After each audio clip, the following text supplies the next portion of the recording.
And let me just take one more minute to talk about the names of these men. Actually, focus primarily just on Nephi. So two LDS scholars, John Gee and Matt Bowen, have done some research in Egyptian and discovered that the word Nephi seems to be an ancient Egyptian name for a man that comes from the word that means good, lovely, beautiful, or desirable.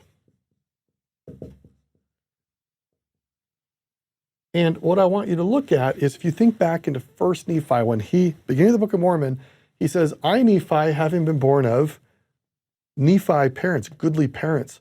When Nephi talks about the tree of life, he talks about how beautiful the tree was and how desirable the fruit was.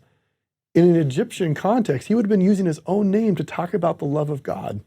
And if you look here, if we could put this back into the original Egyptian, what we'd be hearing is that Helaman is saying to his sons, I want you to be good. And when you remember your name, you'll remember the good they did, and that you will desire to also do good. Now I'm going to put that in contrast to the counterexample to Nephi, and that name is Laman. And this proposal recently was suggested by, again, Matt Bowen, an incredible Book of Mormon scholar in the religion department at BYU Hawaii. He proposed this word Laman may come from two words in Hebrew, la, amen. Now, we say this word all the time after every prayer and talk. Amen is a Hebrew word that means belief or truth.